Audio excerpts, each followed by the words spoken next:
But what specific stuff, when you look at his record specifically, do you think will go down and people will remember? Because this is what he said in an exit interview with USA Today. I hope that history says that I came in and I had a plan how to restore the economy and reestablish America's leadership in the world. And he added this, and I hope it records that I did it with honesty and integrity, that I said what was on my mind.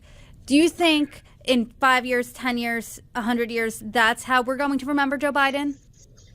So I think that's how Joe Biden would like us to remember him. I think the two biggest that definitely will be remembered about Joe Biden were, number one, he beat Donald Trump and he led the country out of COVID. Now, any president who was elected would have led the country out of COVID in some way, shape, or form because the pandemic eventually receded during their term. But I think that's piece two that will be remembered no matter what. Is this is a guy who stayed in the race too long, who was too old to seek a second term, who had what I would say is the worst debate performance in modern American presidential history, who was forced out of the race, and whose chosen successor or heir to the Biden throne, Kamala Harris, lost to Donald Trump. So Biden's legacy is bookended by Donald Trump, right? He ran to be the guy who was going to rid the country of Donald Trump. Seemingly he did it, but it was only an interregnum because Donald Trump came back around. So it's sort of like, I don't think you could talk about Joe Biden's legacy without talking about Donald Trump and his role in American politics.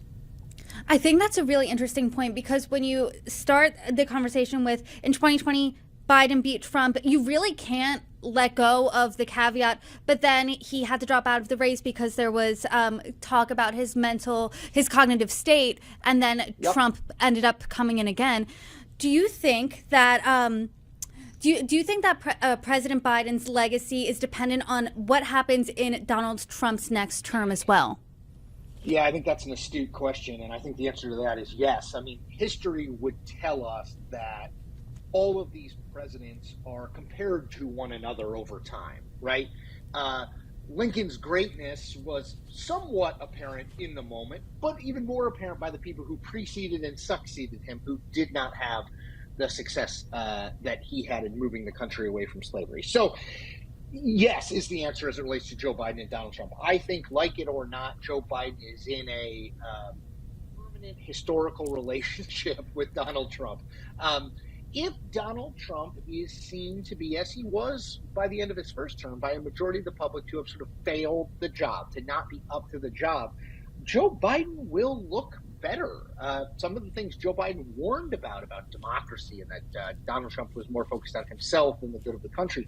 If the country perceives those things to wind up being true by the end of Donald Trump's next 4 years, I do think Biden will benefit. If Donald Trump leads an economic resurgence, and yes, he's unorthodox, but he gets things done and he reshapes sort of the U.S. allies in the world, then Biden may look worse. But I don't think there's any question that how the next 4 years goes has a huge impact on how we think of Joe Biden historically.